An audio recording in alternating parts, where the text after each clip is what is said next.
Fala pessoal, tudo jóia? Professor Rafael aqui novamente. Hoje para mais uma aula aqui de engenharia automotiva, da nossa disciplina aqui do curso de engenharia mecânica do Instituto Federal de São Paulo, campus Itapetininga. Como eu sempre digo, todos vocês são muito bem-vindos para a nossa aula. Hoje nós vamos continuar a segunda parte da nossa aula 4, né? Onde nós falamos a respeito do relacionamento do motor com o veículo ao qual ele equipa, né?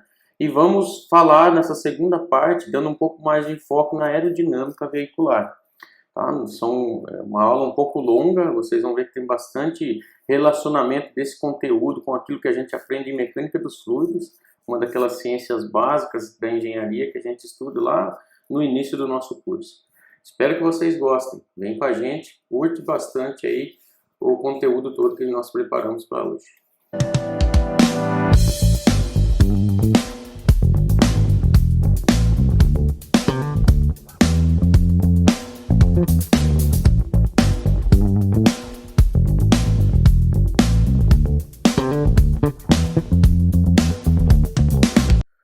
Bom, pessoal, começando então a nossa aula de hoje, né, nós vamos falar da aerodinâmica, e para que a gente comece a falar da aerodinâmica veicular, no caso, nós precisamos relembrar alguns conceitos que nós aprendemos lá em mecânica dos fluidos, né?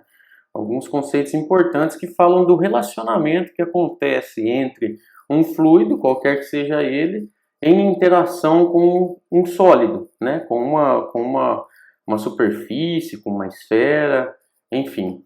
Então, toda vez que um fluido interage com um corpo, né, sólido, a gente sabe que se esse corpo estivesse imerso em um fluido em movimento, ou ainda mesmo houvesse um deslocamento relativo do fluido em relação a esse sólido, né, a gente sabe que vai existir uma força resultante agindo sobre esse sólido. Força essa que é devido ao quê? Devido ao próprio escoamento, devido ao movimento do fluido em relação a esse sólido. E aí, para a gente entender, compreender aqui os fenômenos que vão estar envolvendo a aerodinâmica veicular, nós vamos considerar um escoamento como sendo bidimensional, ou seja, em duas dimensões. Né? E nós vamos decompor, vocês vão ver que essa força que existe aí, interagindo sobre o nosso veículo, nós vamos decompor ela em duas componentes, né? Que a gente chama já conhecidamente aí de força de arrasto e força de sustentação. Na aula passada a gente já viu um pouquinho a respeito dessas forças, né? E outras mais, vimos também da força de rampa, força de rolamento. Hoje o nosso foco aqui da aula vai ficar na força de arrasto e na força de sustentação. Então, basicamente, quando a gente olha aqui, como vocês podem ver na figura direita, eu tenho uma força resultante, né, da interação do fluido com o nosso veículo, né, com o nosso sólido imerso nesse fluido que está em movimento, né, que é similar, né, ao que a gente faz num túnel de vento, o carro parado, o fluido passando por ele, mas as interações que acontecem são as mesmas de que se o nosso fluido estivesse parado e o carro passando por ele. A gente sabe que em nenhuma circunstância a gente vai ter o ar totalmente parado, né? E vamos ver isso ao longo da aula, mas para idealização e também para a gente compreender, a gente trata como se fosse num túnel de vento. O veículo parado, o sólido parado e o nosso fluido passando através dele. Então, quando essa força resultante dessa interação, né, ela se decompõe em duas, né? Na parte paralela ao escoamento aqui, ó, se a gente pensar que o escoamento ele é perfeitinho aqui na horizontal, ao longe da minha superfície, por que ao longe? Né? Porque próximo da superfície onde está acontecendo a interação, nós temos todo esse perfil diferenciado por conta da própria presença desse sólido onde o fluido está passando. Mas ao longe, né, como a gente lê no livro, ao longe a gente tem um escoamento uniforme. Então a força, essa força de arrasto, aí, essa força de interação, né, do fluido, quando decomposta na paralela, né, na mesma direção aí da velocidade desse escoamento, nós chamamos isso de força de arrasto. E quando decomposta na perpendicular, né, no caso aqui na vertical, é o que a gente chama de força de sustentação. tá? Então, as forças que um fluido exerce sobre uma superfície sólida, a gente normalmente trabalha dividindo ela em componentes normais e tangenciais. Essas normais, forças normais, a gente sabe que elas serão provocadas por uma pressão, né? Só basta a gente lembrar lá de mecânica dos fluidos, é exatamente isso que a gente vê mesmo. E as tangenciais, né? Aquelas que cisalham, né? O nosso sólido, no caso o veículo, né? Então estão passando cisalhando, né? Provocando esse movimento de cisalhamento aí, são as forças tangenciais, né? Que vão provocar essas tensões de cisalhamento aí, certo? Então, quando a gente olha, imaginando aí, pegando um fluido diferencial, né, uma pequena partícula de fluido, a gente tem aquele vetor diferencial de força sendo decomposto tanto na vertical quanto na horizontal, e a gente sabe que essa força de sustentação aqui, ó, ela vai ser proveniente, né, de um produto ali entre pressão e essa área de interação. Enquanto que na horizontal aqui a gente vai ter o que? Um tal, né, de força de cisalhamento, né, uma tensão de cisalhamento, melhor dizendo, interagindo também sobre essa área na qual o fluido escoa, certo? Muito bem. Então, para a gente conseguir conceber aqui algumas coisas, nós vamos considerar, né, algumas hipóteses, como é de costume quando a gente está conhecendo um princípio, né? Então, nós vamos supor que as linhas de corrente, né, ao longe da seção, né, então, naquela imagem do slide anterior, lá longe, sem ter perturbação nenhuma, presença de nenhum corpo no escoamento, essas linhas elas são paralelas, perfeitamente paralelas. Além disso, esse diagrama de velocidades lá atrás, ele é uniforme, ou seja, então eu não tenho um gradiente lá atrás, e sim uma velocidade uniforme. O regime é permanente, ou seja, as propriedades não se alteram no tempo. O fluido é incompressível, né? Afinal de contas, a gente não estará tratando de grandes pressões aqui. Por isso mesmo, a gente vai estar tratando esse fluido, mesmo sendo um gás, como sendo incompressível. A diferença de cotas são praticamente desprezíveis, né? Quando a gente está pensando aí nesse Z aí, delta Z, né? E o fluido é ideal, a princípio, pelo menos, nós vamos estar considerando esse fluido como sendo sem atrito, né? Ou seja, não provocando tensão de cisalhamento, certo? Muito bem, então, o que nós vamos fazer? Nós vamos pegar aquela seção que a gente estava observando lá nos nossos primeiros slides, e eu tenho lá um corpo no meio daquele escoamento, né? Que é uniforme aqui ao longe da seção, né? Que é paralelo e tal, e vamos verificar, né, nós vamos utilizar um conceito, por isso que eu falei que a gente vai ver muita coisa de lá de mecânica dos fluidos. Nós vamos aplicar a equação de Bernoulli, né, a equação de energia, para essas seções aqui, ó, seção 0 e seção 1. Então veja, seção 0 é ao longe lá da nossa superfície, certo? Onde o nosso escoamento é uniforme, é paralelo e tudo mais. E na seção 1, que é em que ponto? Exatamente quando o fluido colide aqui, ó, com o nosso anteparo, com o nosso corpo aqui. Então veja, é um ponto de estagnação. Por uma fração de segundo aqui, a partícula de fluido que vem nessa linha de corrente aqui vai colidir com o nosso corpo aqui, né, com o nosso veículo, e vai por um instante pequenininho aqui parar, né? Vai ter velocidade zero. Então veja, só para relembrar, nossa equação de Bernoulli nada mais é do que energia cinética, né? A energia de pressão, né, ou piezométrica, como a gente viu lá, e a energia potencial, né? Então veja que nós temos essa equação sendo aplicada, né, a equação de energia sendo aplicada no ponto zero e a mesma coisa no ponto 1. O detalhe é o seguinte, o que nós vemos aqui? Como as nossas considerações dizem que o ΔZ é desprezível, ou seja, a variação em cotas é muito pequena, a gente despreza, o Z0 e Z1 somem. E aí a gente fica com energia cinética e piezométrica dos dois lados, em 0 e em 1. Muito bem. Depois eu quero trabalhar aqui isolando a pressão, neste caso. Vou isolar a pressão no ponto 1, gostaria de saber qual que é a pressão aqui no ponto 1. E aí basicamente é matemática. Peguei e passei o restante, né? Isolei o P1 aqui e fiz a conta basicamente aí. Então, nós temos a nossa pressão sendo isolada da seguinte forma aí. No final das contas, nós vamos ter que a pressão no ponto 1, né? Lá no ponto de estagnação, nada mais vai ser do que a pressão P0, que é a pressão que eu tenho aqui ao longe da seção, né? A pressão a gente poderia tomar aqui como sendo a pressão atmosférica no local onde esse veículo está se movimentando, mais o que? Mais uma parcela aqui de massa específica do meu fluido vezes a velocidade lá no ponto 0 ao quadrado dividido por 2. Então, vocês não se lembram disso aqui? Não vem nada à memória? Essa equação não é familiar?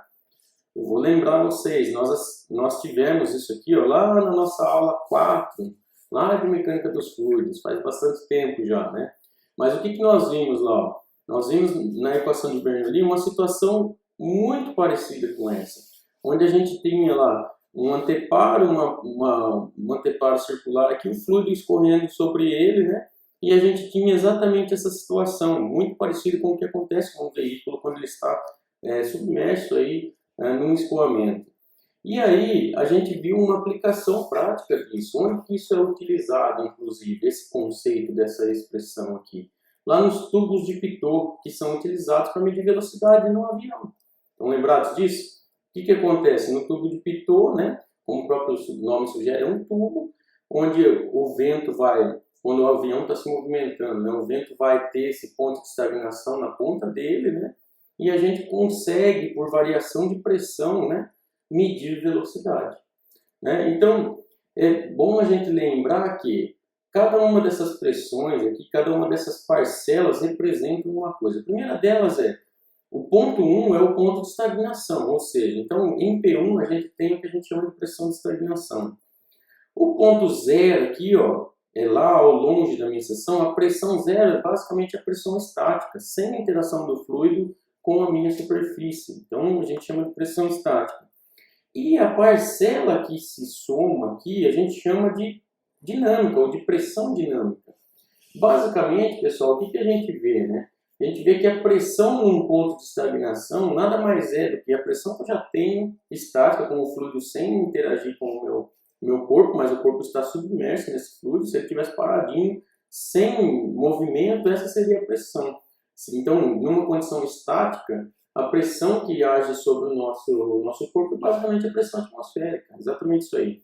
Mas numa condição dinâmica, nós vamos ter uma parcela a mais aqui, ó, que vai interagir com esse fluido, né, devido ao movimento, devido a uma velocidade que o próprio fluido tenha, né, velocidade conhecida aqui vezes zero, e a gente tem então uma somatória de uma pressão naquilo que já existe. Isso me dá então a minha pressão de estagnação, eu consigo saber qual que é a pressão que está agindo sobre o meu veículo ali.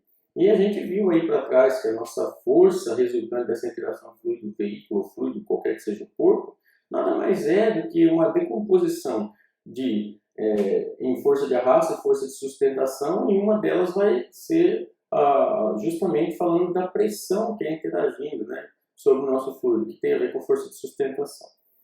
Muito bem. Mas por enquanto vamos ficar ainda na parte mais conceitual. Daqui a pouco a gente abre um pouco mais, mostrando na prática como que isso se dá. Veja, então, novamente nós vamos pegar a equação de Bernoulli e agora aplicar essa equação para que situação? Para o ponto 0, aqui onde a gente tem a nossa seção ao longe, né, sem interação com o fluido, e para o ponto 2, que é um ponto qualquer aqui passando pelo nosso corpo. Já não é o ponto de estagnação, essa velocidade é diferente de zero, né?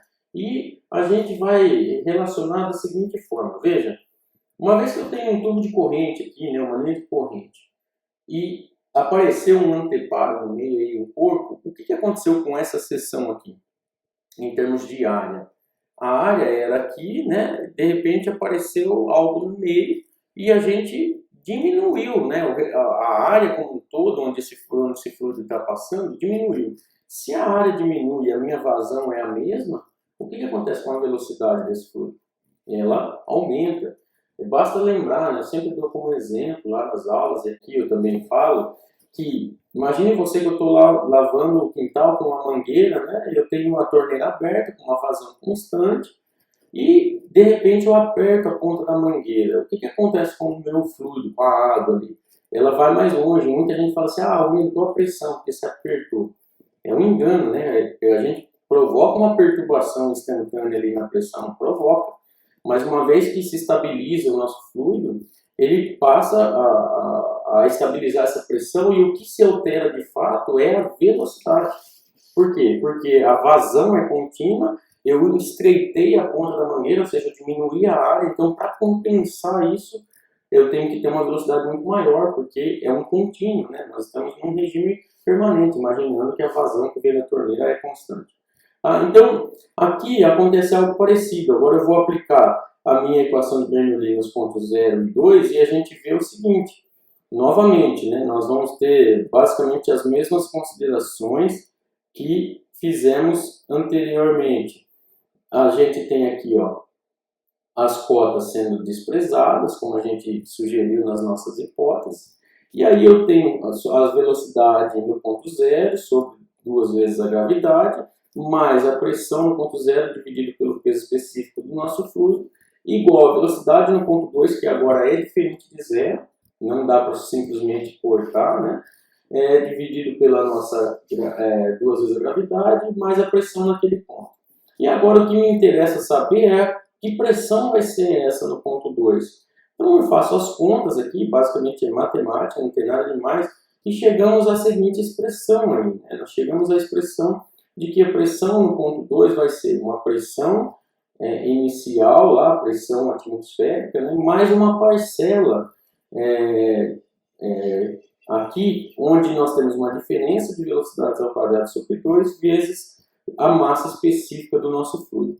Nós também vimos isso sendo aplicado lá no contexto de mecânica dos fluidos. Se vocês se lembram, nós aprendemos a respeito do tubo de Venturi, né, que é uma forma de medir velocidade, inclusive também de escoamentos e vazão, consequentemente, se quiser, a partir de uma seção, né? O tubo de Venturi nada mais é do que um estrangulamento da minha seção e eu tenho piezômetros instalados nesses pontos.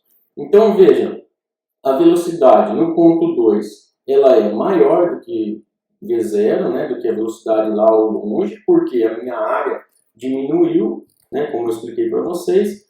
Então, a nossa pressão no ponto 2, como consequência disso, vai ser menor do que a pressão atmosférica que a gente tem.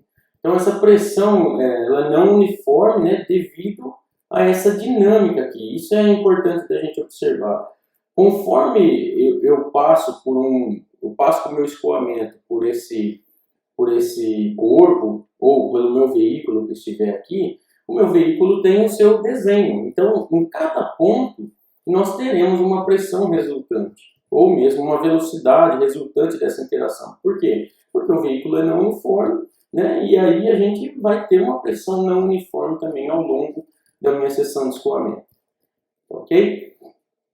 Então, é interessante a gente observar que no caso de um fluido em repouso, né, como no caso aqui, a gente sabe que a pressão se distribui uniformemente, né, como é conhecido, pressão estática, né, a gente aprende em estática lá, em fluido estática, né, ou estática dos fluidos, como foi a forma como a gente viu lá.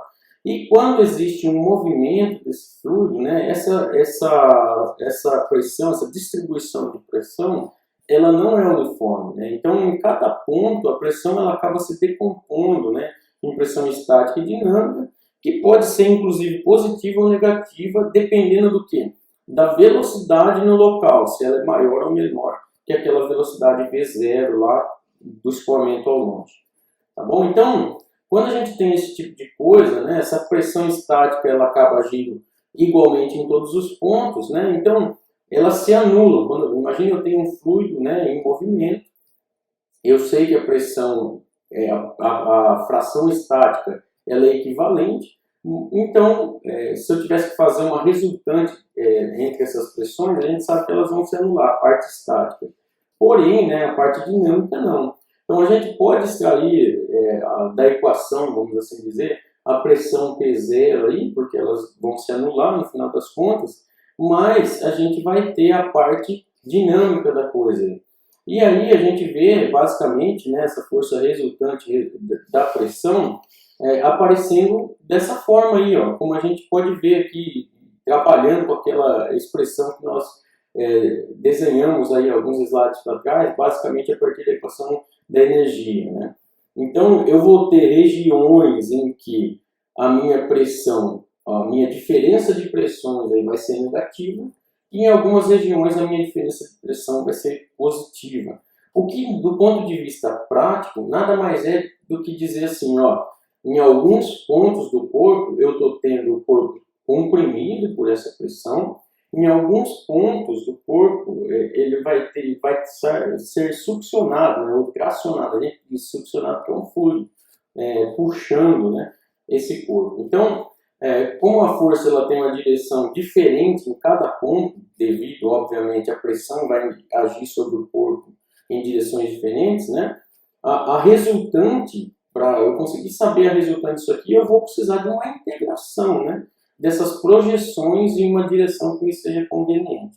Se eu vou ter, então, que fazer uma integração, né, basicamente a gente pensa lá, pega uma área diferencial do nosso fluido, né, eu vou ter um ângulo qualquer aí que essa pressão está agindo, né, essa força resultante aí da pressão vai ter. Então, eu vou, por exemplo, fazer uma integração, né, dessas forças, rebatendo ela para a direção X aqui, por exemplo, né? Então a gente sabe que a pressão sobre um corpo aí nada mais a força resultante da pressão nada mais é do que a pressão vezes a área, uma área diferencial, uma força diferencial, vezes o cosseno desse θ aqui para jogar essa força para a direção X. Então, isso aí que eu acabei de falar nada mais é do que a pressão vezes um diferencial de área projetado, né? Projetado, no caso, na direção X, aí, né? Na superfície em X. Então, quando a gente integra essa expressão, a gente tem que lembrar que a pressão aí nada mais vai ser do que aquela parcela dinâmica que a gente viu. A gente está desconsiderando a pressão estática, já que ela se anula nos diferentes pontos, né? Então, eu estou pegando aquela parcela dinâmica, que nada mais é do que a massa específica vezes um diferencial de velocidades dividido por 2. Aí, quando a gente faz essa integração aqui, ó, como vocês podem ver, nós vamos ter uma expressão que vai poder ser escrita da seguinte forma. Vejam bem, eu tenho lá essa força, então, resultante, né, dessa pressão que o fluido exerce sobre o meu corpo, vai ser a integração da massa específica vezes a variação de velocidade sobre 2, vezes o diferencial de área projetada. E eu posso escrever isso como sendo um coeficiente C, né, vezes massa específica, vezes velocidade, vezes r ao quadrado, vezes a área, né, que eu vou calcular, projetada, dividido por 2. Só que está lembrando vocês de alguma coisa? Só que nós vimos na aula passada, né, basicamente, é a equação que nós vimos como sendo a equação de cálculo de força de arrasto, se vocês bem se lembram. Então, em termos aqui do cálculo integral, a gente pode considerar essa constante C aí, né, esse coeficiente C, como sendo 1 sobre a área vezes a integral, né, da diferencial aí, de velocidade sobre a velocidade inicial, lá, a velocidade ao longe da seção, ao quadrado vezes um diferencial de área projetada. Bom, então que área que é essa aí que aparece, né? Então, em geral, a gente tem uma área que é adotada, né, para esse tipo de cálculo, né, que a gente viu inclusive na aula passada. Que área projetada é essa, né? É a área num plano perpendicular ao veículo. Então, o veículo movimentando-se aí na horizontal, a gente corta ele na perpendicular e tem basicamente esse tipo de perfil aqui, né? Então, olhando um carro de frente, a gente tem essa projeção, né? Olhando aí como se fosse o nosso estudo, onde eu tenho na horizontal um fluido passando pelo meu veículo, né? Como se fosse um túnel de vento, aí eu veria essa área aqui como sendo a área projetada. E aí, obviamente, essa área ela varia de perfil para perfil, como eu disse para vocês na aula passada. Se vocês observarem aí, ó, dependendo do tipo, do modelo do veículo, a área pode variar bastante, né? Então, em alguns casos bem específicos, essa área não vai ser simplesmente a área projetada num corte perpendicular. Se a gente vai trabalhando, por exemplo, com asas de avião, ou mesmo com os aerofólios, né, que estão presentes nos carros, principalmente carros aí de corrida e coisas do tipo, né, de grande desempenho, a gente vai ver que essa área ela é uma projeção aqui, ó, nada mais do que o que a gente chama aqui de corda, né, no livro eles chamam de corda, esse comprimento desse aerofólio, dessa asa, vezes a largura dela, né, que ele chamou de E aqui. Então, por quê? Porque é onde de fato a gente vai ter, né, a pressão sendo exercida, seja para manter o carro sentado no chão, né, como a gente fala, ou para manter a sustentação, a elevação, né, de um voo, né, no caso de um avião. Ok? Muito bem. Então, nós vamos ver que a força de arrasto, né, que é uma das forças resultantes dessa interação do fluido com o nosso veículo, ela ainda pode ser subdividida em duas partes. Em força de arrasto de superfície, que é o que a gente vai começar a ver, e força de arrasto de forma ou de pressão. Bom, a força de arrasto de superfície nada mais é do que a gente sabe que o fluido, na realidade, ele tem uma viscosidade. Se ele tem uma viscosidade, ele adere, ocorre o princípio da aderência. Uma vez que isso é verdade, são geradas tensões de cisalhamento, né, desse fluido sobre a minha superfície. Então, a força de arrasto de superfície nada mais é do que a força dessas tensões de cisalhamento na direção do meu movimento, né? Essas forças, elas estão num veículo, né, elas são extremamente difíceis de determinar como que elas se distribuem, né, em um veículo. Então, para a gente conseguir compreender isso aqui melhor, nós vamos partir sempre de simplificações. Coisas, inclusive, que a gente vê lá em mecânica dos fluidos quando a gente vai começar a aprender a lei de Newton da viscosidade, né? Então, a gente vai adotar exatamente a mesma coisa lá para entender, relembrar o fenômeno aqui. Que eu tenho uma placa plana, né, paralela a minha trajetória do meu escoamento, né, e é uma plaquinha muito fina, como essa que a gente está colocando aqui embaixo, aqui, ó, no roxinho, para vocês verem. Então, eu tenho um fluido, né, que está escoando por essa placa aí, certo? E o que acontece? Devido ao princípio da aderência, a gente sabe que esse fluido, ao ter viscosidade, aqui ao longe, sem interagir com o fluido, ele está uniforme, com as linhas paralelas, tudo bonitinho. Quando ele interagir aqui com a nossa placa, vai gerar um perfil, né? O que acontece? Próximo à placa, a velocidade é praticamente zero. Exatamente junto à placa, a velocidade vai ser zero, né? Por conta do princípio da aderência. Conforme esse fluido está mais distante da placa, se afastando da placa, ele ganha velocidade um pouco maior, vai aumentando. Então, lá ao longe da placa, nós não temos o fenômeno do princípio da aderência, praticamente inexiste, e a gente tem um perfil de velocidade praticamente uniforme, né? Com uma velocidade na mesma intensidade que está antes e tal. Conforme ele vai se chegando próximo à minha placa, eu tenho esse fenômeno. E ao longo do comprimento dessa placa, esse fenômeno vai sendo observado, né, como sendo aí, aumentando de intensidade. Isso dá para a gente um perfil de velocidade, um gradiente de velocidades, como a gente pode observar aqui. E esse gradiente de velocidade vai ser função de y, né? Conforme eu me afasto da placa, o perfil vai mudando, ou conforme eu me aproximo dela também. Então, isso aí delimita o que a gente chama de camada limite, coisa que a gente aprendeu também em mecânica dos fluidos. Então, a interação desse fluido com a minha superfície aqui vai provocar a geração do que a gente chama de camada limite. Então, essa camada limite, ela também a espessura da camada limite é função também do comprimento da placa, né? Da distância do ponto de origem aqui, que é o ponto de borda de ataque, né? Até ao longo de x aqui, conforme eu vou me afastando, ela vai aumentando em espessura até um momento que chega a um valor aqui onde a interação, o princípio da aderência já não faz efeito, e a gente promove uma região onde eu tenho a região que a gente chama de camada limite e a região de fluido livre, onde ele continua com a mesma velocidade, mesma intensidade que antes da interação com a placa. Então, essa região aqui, onde abaixo da camada limite, a gente chama de região, a região onde as tensões de cisalhamento causam atrito entre o fluido e a superfície. A gente sabe que entre o próprio fluido, ele escoa como se fossem camadas e existe tensão de cisalhamento entre fluidos. Mas nesse momento a gente quer se preocupar com o seguinte: a interação do fluido com a superfície, ou seja, com o corpo que está presente ali. Beleza?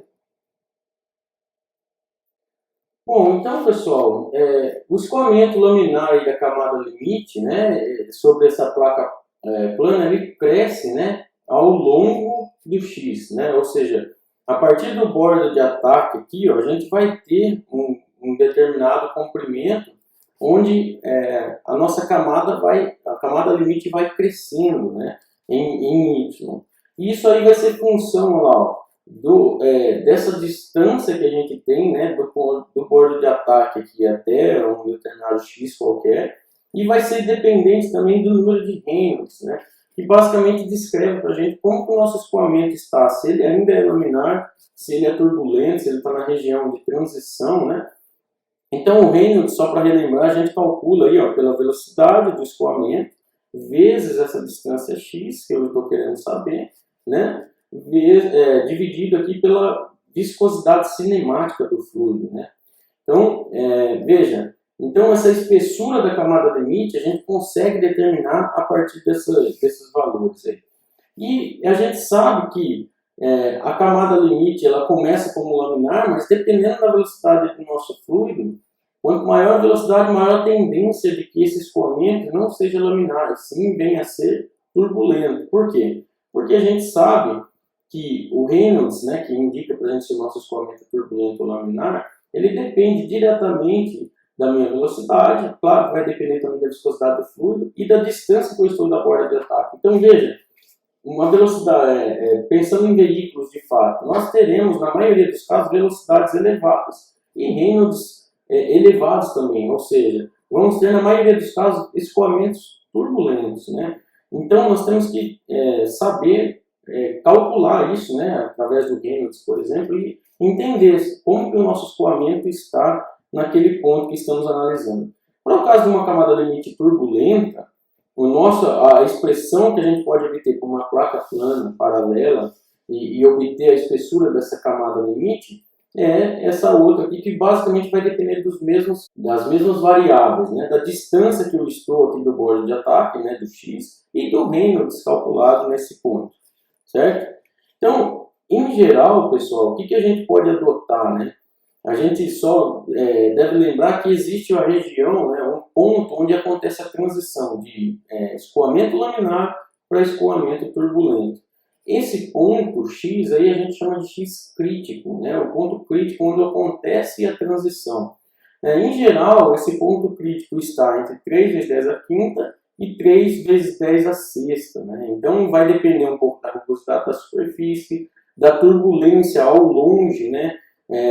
Que o meu escoamento tem ao longe, então da forma como esse escoamento chega na minha placa paralela, né? Então, é claro que aqui a gente está adotando um escoamento uniforme, paralelo, tudo bonitinho, né? Mas na vida real a gente sabe que muitas vezes esse escoamento já vem com uma velocidade toda diferente, angulada e tal, e muitas vezes turbulento, não tão uniforme desse jeito aí como a gente está considerando.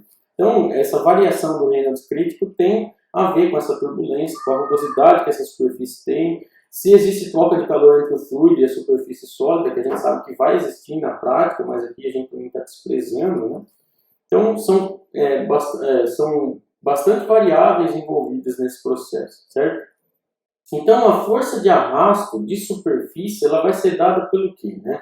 Nada mais é do que uma tensão de cisalhamento aí aplicada a uma área, né? Vai ser a minha força de arrasto de superfície. A integral dessas forças de cisalhamento, dessas tensões de cisalhamento agindo numa área. E a gente sabe que isso aí é proporcional ao quê? aquilo que a gente vê da lei de Newton da viscosidade, né? A gente vê lá que a viscosidade do fluido vezes o gradiente de velocidade em relação a y, vezes um b, que nada mais é do que a largura da minha placa ali, né? Vezes um dx. Isso é equivalente, né, a essas tensões de cisalhamento. É a forma como a gente calcula a tensão de cisalhamento a partir da lei de Newton da viscosidade. Então, essa expressão aí, ó, que a gente tem da força de arrasto de superfície, utilizando o conceito de lei de Newton da viscosidade, pode ser equivalente à seguinte expressão: a um coeficiente de arrasto de superfície vezes a massa específica vezes a velocidade ao longe da seção ao quadrado vezes essa área de cisalhamento, né? Por isso que está um tal aqui para denotar. Tudo isso dividido por 2. Né? Então, lembrando que, novamente, a gente está trazendo que esse coeficiente aqui, veja como a expressão fica novamente parecida, né, com a expressão inicial que a gente viu de força de arrasto lá atrás. Então, a gente vê que esse coeficiente de arrasto de superfície nada mais é do que 2 sobre a massa específica vezes a velocidade ao quadrado, vezes essa área de cisalhamento, que multiplica uma integral. A integral, basicamente, é que a gente viu aqui em cima. Aqui, ó. Então, às vezes, o pessoal obtém essas coisas de forma computacional e tal, essas integrais, né, para poder, através de simulações computacionais, conseguir calcular com maior precisão, né, que força é essa resultante. Tá? Então, se a gente integrar essa expressão aí, pensando que o nosso Reynolds, no comprimento da minha placa, dependendo do comprimento da minha placa, ele é menor do que o Reynolds crítico, ou seja, se a minha placa estiver dentro da região laminar, esse coeficiente de superfície aqui, ó, que a gente poderia encontrar através dessa expressão com integração aqui, ele pode ser calculado da seguinte forma: 1,328 dividido pela raiz quadrada do número de Reynolds para essa placa, no complemento dela, né? Por isso que leva esse L de índice aí, certo? Só relembrando, o Reynolds da placa basicamente vai ser a velocidade V0 aqui, que passa sobre essa placa, vezes o comprimento dela, que só é válido essa expressão se esse comprimento for menor do que o x crítico, né, do que o comprimento até onde nós temos escoamento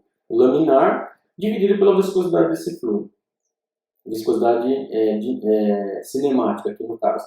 Então, se a gente supor que a camada é turbulenta ao longo de toda a placa, ou seja, se a gente já chegasse aqui com uma condição de que esse escoamento já é turbulento desde o início da placa, nós poderíamos calcular esse coeficiente de arrasto de superfície por essa seguinte expressão: 0,074 dividido pela raiz quinta do Reynolds dessa placa aí, com o comprimento dela, né? Então, veja, no trecho laminar da camada limite, o diagrama de velocidades é diferente e torna-se necessário que a gente tenha uma correção, né, em função do número de Reynolds crítico. Então, veja, a gente tem um perfil de velocidade, a nossa camada limite, na prática, ela não é turbulenta desde o início. Naturalmente, o que vai ocorrer é uma camada limite laminar e depois ela se torna turbulenta ao longo da nossa placa, né, ou seja, ao longo da nossa superfície.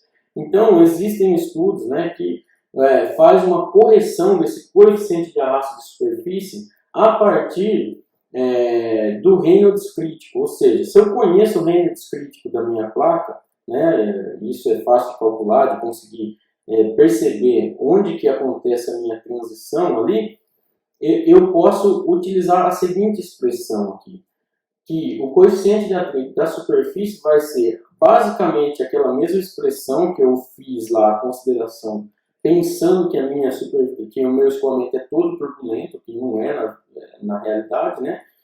Subtraído de um valor aqui, K, um coeficiente K dividido pelo Reynolds do comprimento total daquela placa que eu estou analisando.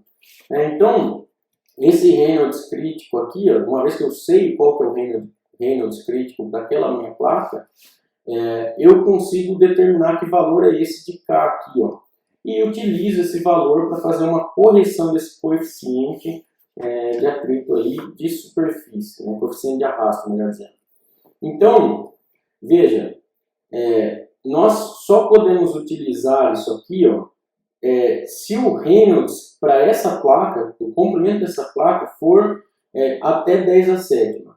A partir de 10 a sétima, nós temos que adotar uma outra expressão, um pouquinho diferente, né? Então, observou-se que seria aplicável essa correção até o valor de 10 a sétima, do Reynolds da placa. Tá?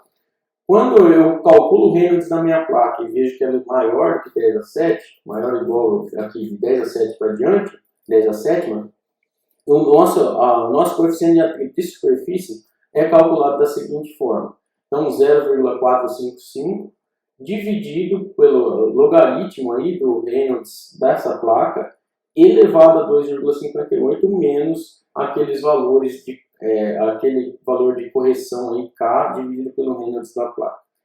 Certo? Para ficar um pouquinho mais interativo, né, vamos fazer um exemplo para aplicar esses conceitos vistos até o momento. Então, imaginem vocês que nós temos um furgão todo retangular, aí, quadradão como esse daqui, tá? E que ele seja constituído, imaginando que ele fosse constituído de placas planas, ou seja, considerando ele como se fosse uma placa plana. Claro que é toda uma idealização aqui, mas é para a gente conseguir ver na prática como que se aplicaria tudo isso que a gente viu até o momento. Então, veja, eu quero determinar qual que é a força de arrasto de superfície quando o veículo está a 100 km por hora. Considerando que o Reynolds crítico para esse veículo aí, ou para essas placas aí, seria 5 vezes 10 a quinta, a viscosidade cinemática do ar 10 a menos 5, né, 10 a menos 5 metros quadrados por segundo, a massa específica do ar 1,1 e desconsiderando efeitos de borda. Só para relembrar o que são efeitos de borda. Quando o nosso ar entra em contato com uma ponta aqui, ó, tanto na entrada, na borda de ataque, quanto na borda de saída, é normal a gente ter uma turbulência, né, até o nosso fluido estabilizar com o que vem pela frente. Então, a gente está desprezando esses efeitos, pensando que ele vai entrar bonitinho aqui e sair também sem grandes interferências das bordas. Beleza? Então, se a gente imaginar aqui, ó, que para esse veículo, todo quadradão que a gente está adotando, quais são as superfícies que vão interagir com esse fluido? As laterais, lá no fundo e aqui, o assoalho aqui embaixo e o teto, né? Então, nós teremos as seguintes áreas cisalhantes, né, interagindo com o meu fluido e provocando por esse motivo, né, uma força de arrasto de superfície. Eu vou ter a área aqui, né, como a área azulzinha que eu chamei aqui, uma primeira área de cisalhamento. Lá no fundo, uma segunda, né, então são as laterais, certo? No teto aqui, uma terceira área de cisalhamento. E no assoalho aqui embaixo, uma quarta área de cisalhamento. Então veja que eu tenho o meu escoamento aqui uniforme e vai interagir com essas quatro aqui, passando ao redor de todo o meu veículo. Tudo bem, pessoal? Tranquilo, né? Então, aí o cálculo é bem simples. O cálculo da área total de cisalhamento, né, da força total de arrasto de superfície que nós vamos ter, é a somatória dessas áreas, que é bem simples de calcular, né? A multiplicação aqui, já que é um retângulo, é só multiplicar os lados, né? Então 5 vezes 2, em vários dos casos, né? Ou 2 vezes 5, e a gente tem aí cada uma dessas laterais somando aí 10 metros, ou seja, como são 4 laterais, 4 superfícies, 40 metros quadrados, certo? Então nós precisamos saber também, para continuar os nossos cálculos, qual que é o Reynolds dessas placas aí, né? Qual que é o valor de Reynolds? Por quê? Sabendo o Reynolds para essas placas aí, é que a gente vai poder determinar que expressão utilizar. Então veja, o Reynolds aqui, ó, velocidade do nosso escoamento. Vamos pensar o veículo, o ar aqui ele parado e o veículo andando a 100 por hora, ou seja, a velocidade relativa entre um e outro é 100 km por hora. Mas, para que as unidades fiquem coerentes, eu preciso converter esses 100 km por hora para metros por segundo.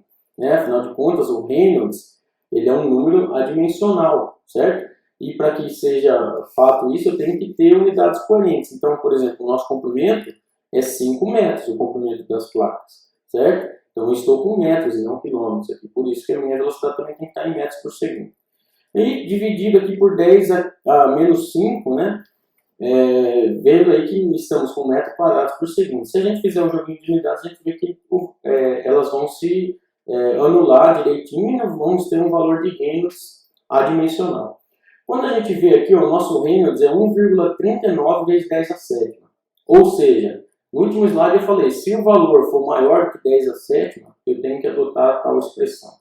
Sendo assim, para essa condição, nós vamos ter que o nosso coeficiente de arrasto de superfície vai ser dado por 0,455 dividido pelo logaritmo do nosso número de Reynolds elevado a 2,58 menos aquele valor K dividido pelo Reynolds, né, para a minha circunstância aqui, o Reynolds dessas placas aí, certo? Então, como o enunciado fala para a gente que o Reynolds crítico é 5 vezes 10 a quinta, nós vamos usar esse valor aqui, ó, 5 vezes 10 a quinta, o valor de K é 1.700. Então, basicamente, trazendo os valores para a minha expressão, eu tenho que o coeficiente de arrasto de superfície para essa situação aí vai ser 2,73 vezes 10 a menos 3. Certo? Agora, basicamente, eu tenho todas as informações que eu preciso para calcular a força de arrasto de superfície. Então, eu vou aplicar esses valores dentro da minha formulinha, né? Então, o coeficiente de arrasto de superfície vezes a massa específica do fluido, que no caso é ar, né? 1,1, vezes a velocidade, né? Em metros por segundo, para ficar coerente aqui, vezes a área de cisalhamento aí, né?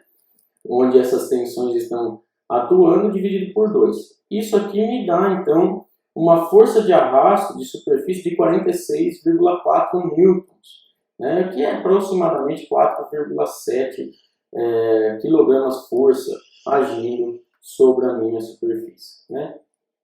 Então, aí nós vamos falar agora um pouquinho da força de arrasto, da segunda componente, vamos assim dizer, né, de uma segunda forma como a força de arrasto se manifesta, que tem a ver com a forma do veículo. Então, ela é chamada de força de arrasto de pressão ou força de arrasto de forma. Né? Então, basicamente, o que muda aqui é que o índice, em vez de ser S de superfície, vai ser P de pressão. Então, veja, basicamente é a resultante das forças de pressão na direção do movimento. Então, nós tivemos as forças cisalhantes, né, relativas a tensões de cisalhamento, e agora nós vamos falar das forças de pressão. Tudo bem? Então, nós temos aqui, ó, o que acontece? Essa redução, imagina aqui então, eu estou com o meu veículo e acontece uma redução na seção pela presença do veículo, na seção do escoamento. Né? E o que provoca o aumento da velocidade, que por sua vez, né, associado às perdas por atrito que acontecem na superfície, eu tenho uma queda de pressão no nosso escoamento. Como dá para ver nesse perfil aqui, ó, a gente vê que devido a essa queda de pressão, teoricamente a velocidade chega a ser negativa aqui em uma determinada parte do nosso escoamento. Né? Então, ao longo do corpo, a seção aumenta, né? E o processo inverso acontece. Então, veja, quando está espremendo e diminuindo a seção, a velocidade aqui aumenta, a pressão diminui, porém depois acontece o contrário, né? Passando pelo corpo, a seção volta a aumentar. O que acontece? A velocidade diminui, né, a ponto de ficar negativa aqui e a pressão volta a aumentar. Né? Só que por causa do atrito que ocorre aqui, essa pressão que está voltando a aumentar, ela não é suficiente, vamos assim dizer, para repor a pressão que eu tenho inicialmente, pressão interna. Ou seja, eu ainda tenho uma pressão aqui menor do que a pressão atmosférica, uma pressão negativa. Né? Então, isso aí provoca um fenômeno que a gente vai ver aqui mais para frente, que é devido à forma. Isso aí, essa desaceleração, né, sem o respectivo suprimento de pressão, né, para voltar à pressão atmosférica, provoca na partícula de fluido, né, que ele vai parando e a velocidade chega a se tornar negativa, né, como a gente viu, eu destaquei ali naquela imagem anterior. Então, uma vez que a gente tem um conceito em uma linha de corrente, a gente não pode ter direções opostas de velocidade do nosso fluido. o que acontece, né? Acontece o que a gente chama de descolamento da camada limite. Ou seja, quando essa velocidade tende a virar negativa aqui e ir para o sentido contrário, devido a essa diferença de pressão e dessa variação da velocidade, a gente gera o que a gente chama de vórtices, ou turbulência, né? Turbilhões aqui atrás. Aqui, ó. Então aqui eu estou imaginando passando por uma esfera. Veja, ele vai até um determinado momento, e aí a tendência, quando ocorre esse descolamento, essa velocidade se tornaria negativa, mas aí, pela própria interação do fluido que está ao redor aqui, ó, gera o que a gente chama de turbilhão. E a gente observa isso nos veículos, né? Qualquer veículo em túnel de vento, quando analisado, e esse tipo de perfil é muito observado. Ao sair da carroceria aqui, a gente vê esses turbilhões sendo gerados. Ok? Então, pela análise dimensional desse tipo de força, a gente estuda, no estudo da aerodinâmica, né, dessa força aerodinâmica, a gente vê que esse corpo apresenta uma função característica das seguintes propriedades, né, da pressão, da massa específica do meu fluido, da velocidade com que ele está, do comprimento da minha superfície e da viscosidade. Então, é por meio dessas propriedades aqui, se vocês observarem, que a gente obtém os seguintes números, né? O de Reynolds e o de Euler, né? Que são números que a gente estuda em mecânica dos fluidos. Então, se a gente observar, inclusive, o número de Euler aqui, ó, que é a pressão dividida pela massa específica vezes a velocidade ao quadrado, e aí, trazendo essa pressão aqui, seria força sobre área, né? Então, força vezes o comprimento ao quadrado, a gente vê que essa expressão aqui é muito parecida com a expressão de força de arrasto. Então, utilizando o teorema dos Pis lá, que eu não vou entrar aqui na parte de cálculo e de explicar todo esse teorema novamente, mas é um teorema que usa de semelhança dimensional para a gente poder correlacionar propriedades, tá certo?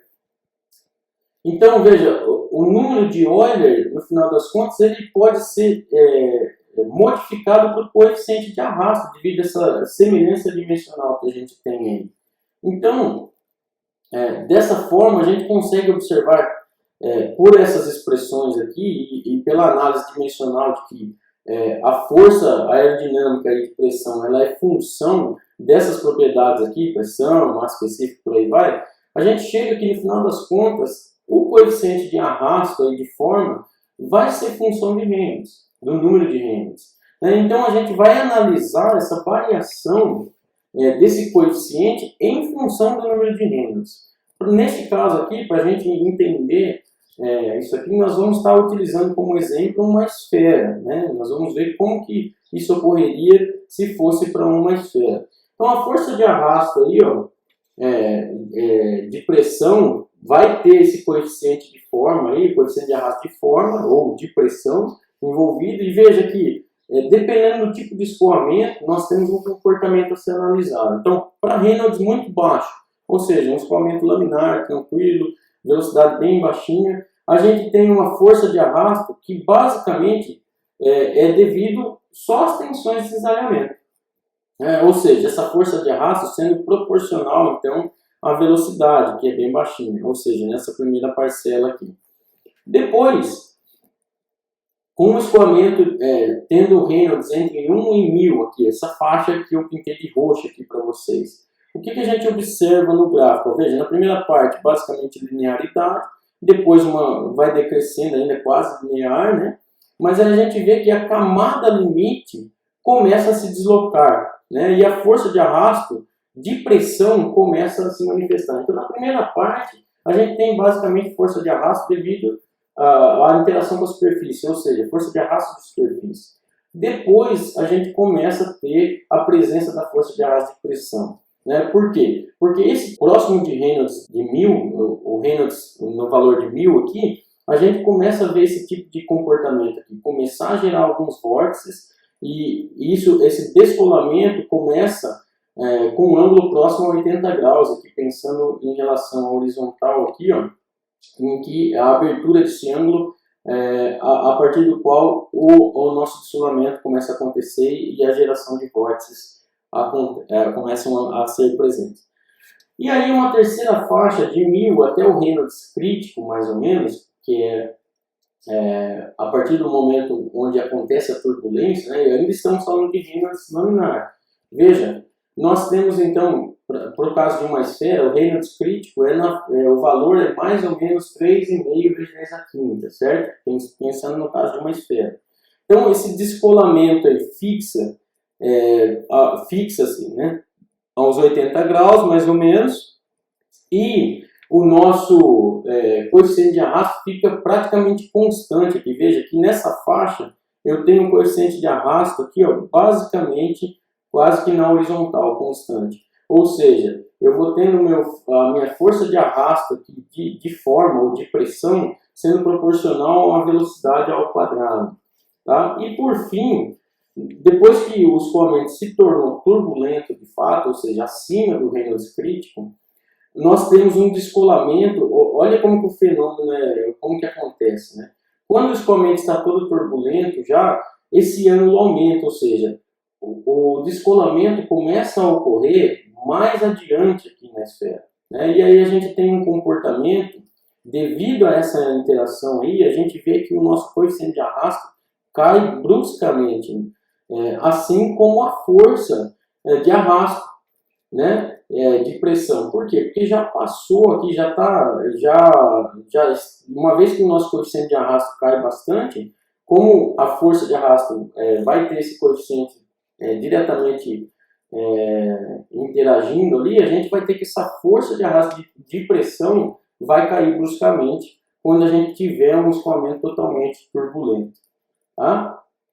Então, de um modo geral, pessoal, a força de arrasto, basicamente, ela é o efeito, né, da diferença de pressões entre a dianteira e a traseira de um corpo, se a gente observar. Então, além dessa interação entre as pressões, como a gente já falou bastante, a força de arrasto ela é resultante dessa diferença de pressões interagindo no corpo e das tensões desses elementos sobre a superfície. Então, a força de arrasto total, no final das contas, né, que é o que nos interessa aqui, é a somatória dessas componentes aí, seja de pressão ou de forma, né, tanto faz chamar de um jeito ou de outro, seja de superfície. Então, na prática, esses dois efeitos, eles praticamente nunca estarão separados, né, a não ser que seja por motivo qualitativo, para analisar como a gente fez aqui, entender como que as coisas acontecem.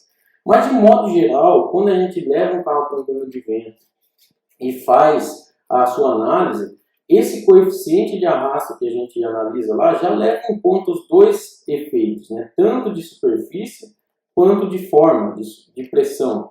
Então, a força de arrasto, basicamente, tudo isso que eu falei aqui para dizer que aquilo que nós vimos na aula passada é o que vale. A força de arrasto que é aplicada, ela vai ser igual a esse coeficiente de arrasto que a gente determina através de túnel de vento lá, né? Vezes a massa específica, vezes a velocidade ao quadrado, vezes a área frontal, dividido por 2. Então, veja que, apesar de nós termos toda a conceituação, na prática a gente pode trabalhar de modo mais simples, né? E uma coisa importante da gente também ter em mente é que a força de arrasto ela é uma força contrária ao movimento do veículo, certo? Muito bem. Então, se essa força é contrária, ela vai consumir força do nosso motor, ou mais adequadamente falando, ela vai consumir potência, né? Então, nós vamos ter uma potência que vai ser consumida do nosso motor, da potência do motor, basicamente para vencer essa força de arrasto, né? Ou para vencer essa potência necessária para que essa força de arrasto nos dá.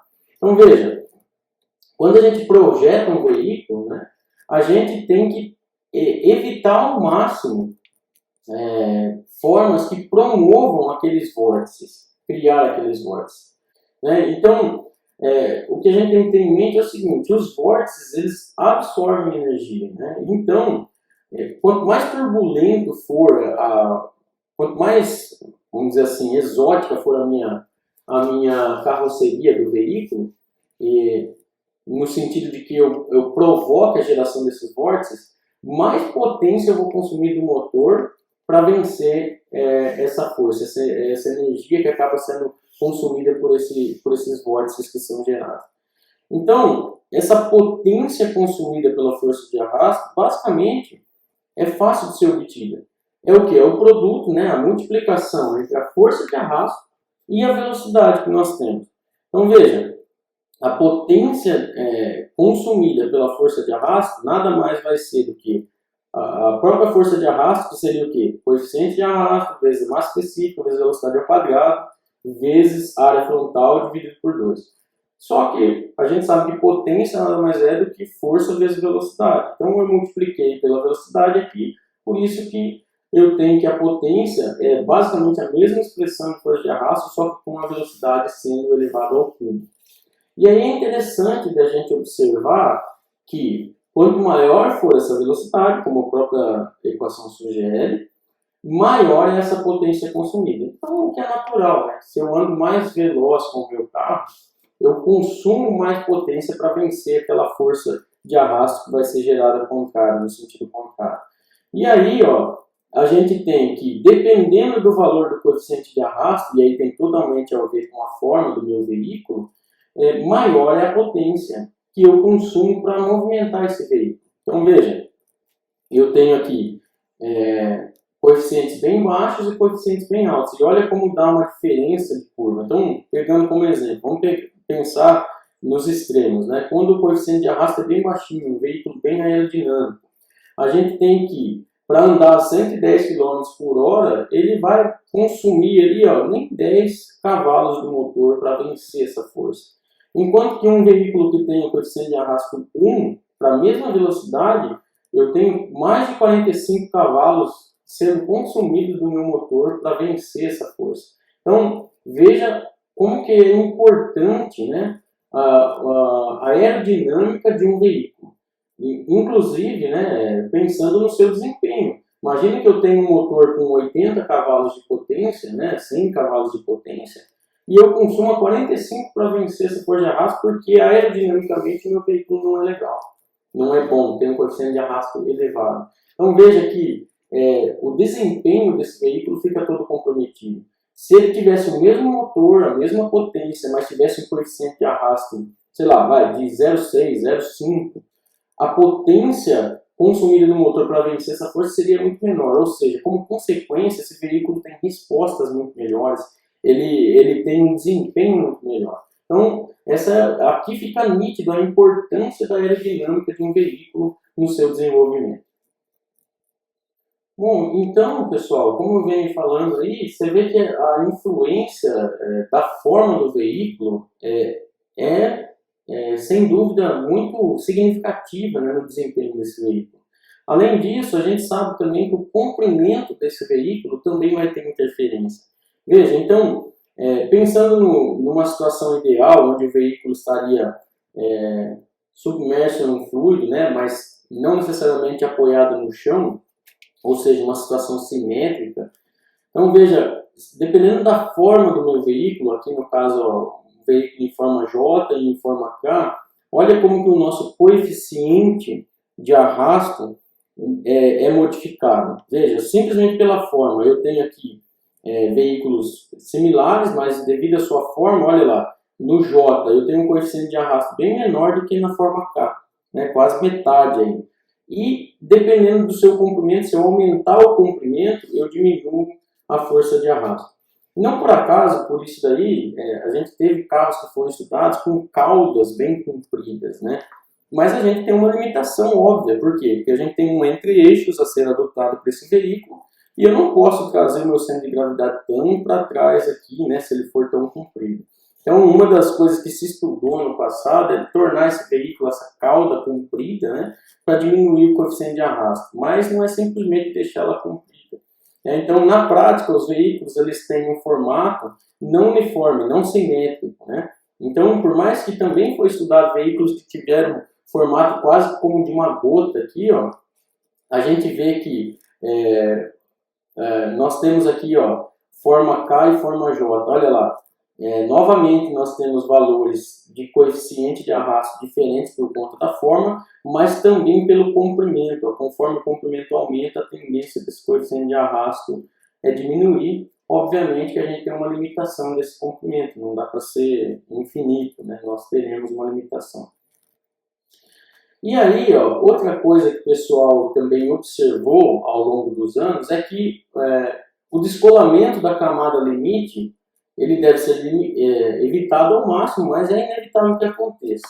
Mas uma vez que aconteça, né, a continuidade do corpo acaba sendo prejudicial, né, porque acaba alimentando esses vórtices. Então, no primeiro momento, se tinha a ideia de alongar o corpo e aquilo promover um coeficiente de arrasto menor para os nossos veículos. Mas ao longo dos anos, o pessoal foi vendo que aquilo não era bem assim.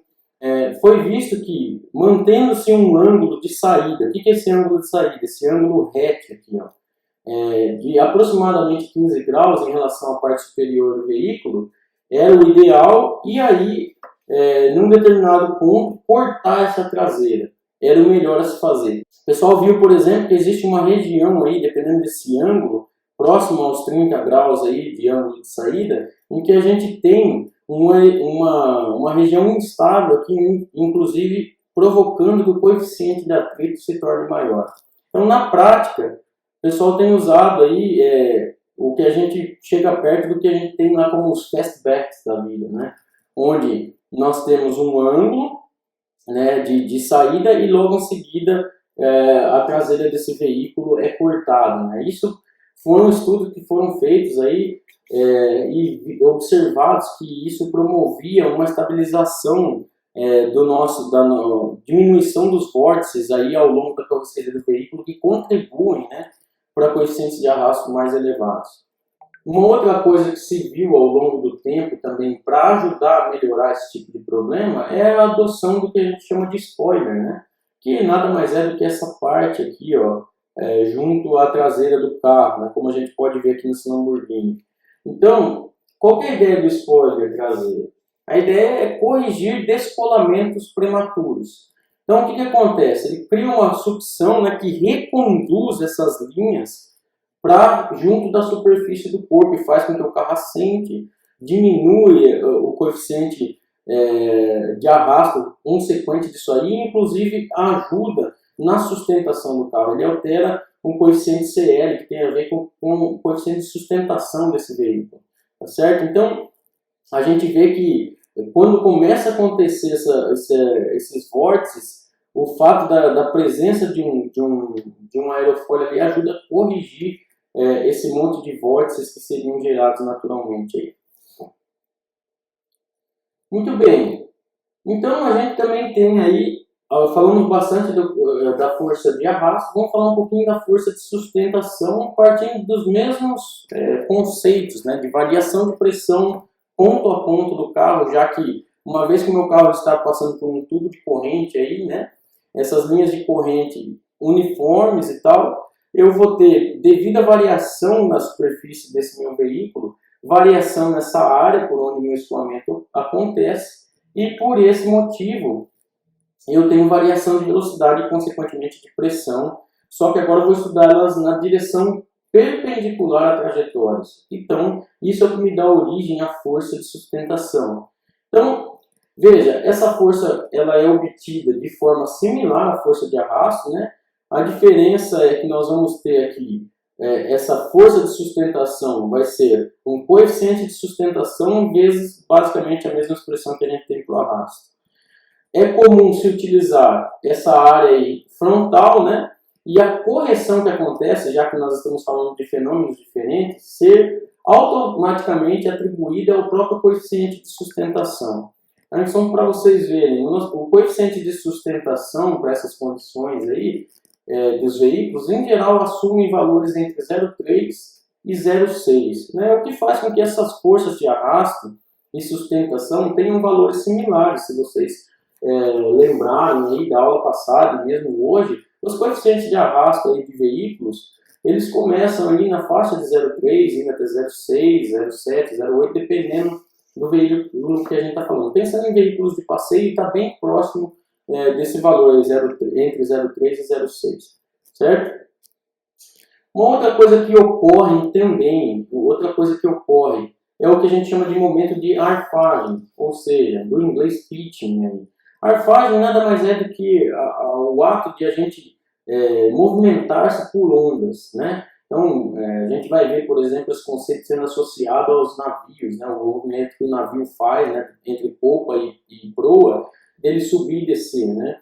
Então, isso aí provoca, né? Um momento, tá certo? Momento nada mais é do que uma força vezes um deslocamento. Pensando na força de superfície, né, ou melhor dizendo, na força de sustentação, a força de sustentação é perpendicular ao nosso escoamento, e aí, em relação ao centro de gravidade do meu carro, eu tenho uma distância, e a resultante dessa força onde ela está. Então, essa distância vezes essa força, esse deslocamento, né, do ponto de aplicação da força em relação ao centro de gravidade do carro me provoca um momento, e em relação à força de arrasto, que é aquela que é paralela ao escoamento, eu também tenho que a resultante da força de arrasto aplicada sobre o meu veículo também está diferente, né, em relação ao centro de gravidade. Então eu também tenho um deslocamento, uma distância aí, que também provoca uma componente do meu momento chamado momento de arfagem. Tá? Então, normalmente, essa expressão ela é trabalhada em função de um comprimento característico dos veículos. Que comprimento é esse? O comprimento entre eixos, ou a distância entre eixos. Né? Então, em geral, olha lá como é que fica sendo o momento de arfagem. O momento de arfagem fica uma expressão, um coeficiente de arfagem, né? Vezes a massa específica, vezes a velocidade ao quadrado, vezes a área dividida por 2, uma expressão muito conhecida aí por nós, vezes um comprimento. Então eu tenho uma força, isso aqui nada mais é do que uma força, né? Vezes um deslocamento, um comprimento, e nos dá aí o valor do momento de arfagem, certo? Para carros de passeio, esse coeficiente de arfagem fica entre 0,05 e 0,02. Tá? Então, veja que se a gente deslocar o centro de massa, o centro de gravidade aí desse carro, a gente pode promover movimentos diferentes, inclusive torná-los negativos, como tenta mostrar para nós aqui, ó, esse gráfico. Então veja, esse lambda aqui diz respeito à inclinação do nosso carro. Então pensando no carro aqui na nossa horizontal, se ele empina, entre aspas, ou se ele agacha. Então veja, nós temos uma condição inicial, né? E depois, se eu inclinar, por exemplo, para frente o meu veículo, eu vou promover diferentes momentos, porque eu estou modificando a inclinação do eixo longitudinal e, como consequência, modificando também o meu centro de gravidade do veículo. Então, veja, se eu tiver essa inclinação lambda igual a zero, ou seja, eu tenho um valor aqui de coeficiente de arfagem, né, bem próximo, igual a zero, com a minha inclinação zero, eu tenho um coeficiente de arfagem, e se eu inclinar esse veículo para um valor negativo, né, ou seja, o meu ângulo fica negativo, eu posso ter coeficientes de arfagem negativos também, o que me promove aí, pode promover benefícios, né, porque afinal de contas o momento vai ser uma força que vai ser gerada a partir da força de sustentação aí, e da força de arrasto, que também podem estar consumindo potência do meu motor. Tá certo? Caminhando para o fim da nossa aula já, pessoal. Nós também podemos ter uma força lateral atuando sobre o nosso veículo. Né? Essa força ela é resultante da interação do vento, do fluido, né, do ar, com a lateral da carroceria. Então, veja, nós temos lá o centro de gravidade e o centro de pressão onde a força atua. E aí nós podemos ter uma velocidade relativa do vento. Nem sempre o nosso escoamento vai estar bonitinho, vindo de frente com o nosso veículo e interagindo com ele só como a gente discutiu até agora. Na prática, a gente sabe que o vento ele tem velocidades e direções distintas. Então, nós temos um ângulo φ aqui que é gerado entre essa velocidade relativa do vento e a velocidade que seria do escoamento perfeito, né? Diretamente paralelo ao nosso escoamento, ao nosso deslocamento do veículo. Então, essa força lateral vai ter um coeficiente também lateral aí, né? Coeficiente de arrasto lateral, e ele tem relação com o coeficiente de arrasto geral do nosso veículo, né? Como a gente pode ver aqui, dependendo do ângulo, quanto mais próximo de zero esse ângulo, basicamente a gente tem que o coeficiente aqui, ó, o coeficiente lateral basicamente é zero se o ângulo for zero. Se o ângulo for negativo ou positivo, a gente tem coeficientes laterais aí diferentes interagindo, né, provocando uma força lateral. Ou seja, se não tiver ângulo, se o meu movimento, o movimento do vento for na mesma direção do movimento do fluido ali, da nossa idealização, ou seja, na mesma direção do deslocamento do carro, o meu coeficiente é zero e essa força lateral é zero, certo? Uma vez que eu tenho um ângulo, existe uma velocidade relativa com o ângulo, eu tenho uma força lateral também aí atuando sobre os nossos veículos. E se existe essa força lateral, também acontece em momento de derrapagem, né, que é pensando lateralmente aí o veículo, e como a força está inclinada, ela é decomposta entre x e y, vamos assim dizer, nós teremos momentos de derrapagem e de rolamento, né, que basicamente nada mais é do que aquela força lateral que é gerada, caso o vento seja lateral, e acontece, a gente sabe que isso acontece, né? Nós vamos ter um momento também aí, que basicamente, se a gente pensar no eixo longitudinal de rotação, que eixo é esse, né? O eixo que passa aqui no centro das rodas, vamos pensar assim. A gente tem o CP, ou seja, o centro de pressões, o lugar onde a força lateral vai atuar. Ele é diferente do centro de gravidade.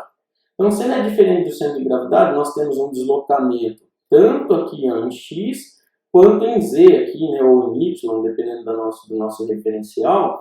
Nós temos diferentes cotas, vamos assim dizer. Então, eu vou ter um momento de derrapagem, aquele momento que é provocado lateralmente, né, por conta dessa diferença aqui do centro de pressão até o centro de gravidade, e também um momento de rolamento, por conta da diferença entre a distância da roda, aqui do centro da roda, que é o eixo longitudinal da nossa rotação, até o centro de gravidade. Certo, pessoal? Então, um último exemplo aqui para a gente encerrar nossa aula. Então, eu quero que vocês façam a seguinte conta comigo aqui, ó. Calcule a potência consumida em cavalos, né, cavalo-vapor, pela força de arrasto, né, então a potência consumida vai ser o NARR, né, que é promovida pela força de arrasto de um Porsche 911 Carrera, ano 95, que é exatamente esse veículo aqui. Tá? Então, esse carro aí, ele tem coeficiente de arrasto 0,33, tem a área frontal de 1,86 metros, e está sendo dirigido a 160 km por hora, ou seja, 100 milhas, está bem veloz. Considerando a massa específica do ar de 1,1 kg por metro cúbico, nós vamos calcular essa potência. Então, a primeira coisa que a gente tem que fazer é trabalhar com unidades coerentes. Então, eu tenho que transformar a minha unidade de quilômetro por hora, né, para metros por segundo. Então, um joguinho de unidades aí bem simples, né? Basicamente, o que a gente vai ter? Esse quilômetro aqui cancelado com esse quilômetro, porque nós temos que 1000 metros é 1 quilômetro, e eu vou cancelar a hora com essa hora aqui, porque nós temos lá, 1 hora são 3.600 segundos. Então, fazendo as contas, né, multiplicando tudo em cima, dividido por tudo que está embaixo, eu chego que 160 km por hora equivale a 44,44 metros por segundo. Então, para calcular a potência consumida, agora é basicamente a aplicação de fórmula, né, gente? Eu vou ter lá o 0,33, que é um número adimensional, de fato, né, um coeficiente obtido experimentalmente, né, e para esse carro já é conhecido. Nós temos a massa específica do ar em quilogramas por metro cúbico, a velocidade elevada ao cubo, né, é isso mesmo, já que eu estou calculando a potência, então, na verdade, é a força vezes a velocidade aqui, então já estou trazendo a velocidade ao cubo, né, vezes a área frontal que me foi dada do problema, dividido por 2, certo? Então, para a gente poder entender o que vai sair de unidade aqui, ó, eu fiz um joguinho de unidade para vocês. Então, veja, eu tenho quilograma por metro cúbico, que está multiplicando metro cúbico por segundo ao cubo também, né, vezes metro quadrado. Então, o que nós vamos ter aqui? Ó? Esses metros cúbicos aqui irão se cancelar e nós teremos, então, quilograma por metro, né, vezes metro por segundo ao quadrado. Então, eu estou abrindo esse metro ao quadrado por segundo ao cubo entre metro por segundo ao quadrado e metro por segundo. Né? Então, eu abri o segundo cúbico em quadrado vezes segundo e o metro quadrado em 2 vezes metro. Por que eu fiz isso, pessoal? Porque o que é quilograma vezes metro por segundo ao quadrado? É só lembrar da lei de Newton, né? Segunda lei de Newton, força igual massa vezes aceleração. Então, veja, massa dada em quilograma, aceleração em metros por segundo ao quadrado, né? Então, nós temos aqui o que a gente conhece por Newton, na verdade, vezes metro por segundo, que é o quê? Velocidade, né? Então, eu tenho força vezes velocidade, em termos de unidades, tá? E aí eu tenho, então, Newton vezes metro por segundo. Mas eu pergunto para vocês, o que é Newton vezes metro? Newton vezes metro é o que a gente conhece por energia, ou seja, o que a gente conhece por joule, não é verdade? Então, o joule por segundo é o que a gente conhece por potência, ou o que a gente conhece por watt. Então, no final das contas, eu vou ter que a minha potência calculada com esses números em cima vai sair em watts. Então, eu vou ter lá 29.628 vezes 0,64 watts. Essa é a potência de arrasto, né, consumida pela força de arrasto para esse veículo andando a 160 km por hora. E aí, basicamente, o que a gente tem que fazer é converter de watt para cavalo-vapor. E a gente sabe que um cavalo-vapor tem 736 watts.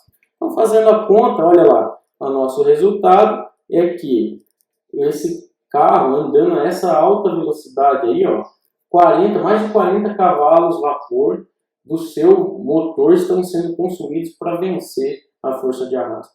Então, pensando num veículo como esse, que é um esportivo, que tem potência elevada, é uma potência significativa? Sim, mas diante da sua potência não é tanto. Mas isso se deve muito ao seu design aerodinâmico. Se ele tivesse um design mais quadradão, muito provavelmente esse coeficiente de arrasto seria maior e essa potência consumida para vencer, né, a força de arrasto seria bem maior. O que significa na prática isso? Eu já falei lá atrás, volto a repetir. Esse carro teria um desempenho muito menos significativo, né, respostas muito menos ágeis, se boa parte da sua potência estivesse sendo consumida simplesmente para vencer a força devido ao deslocamento no fluido, né, devido ao ar. Então, essa é a importância, né, bastante significativa da aerodinâmica para os veículos como um todo. Beleza, pessoal? Essa foi a nossa aula de hoje. Eu sei que está um pouco longa, mas espero que vocês tenham gostado. Um grande abraço para todos e espero ver vocês aqui na próxima. Até lá!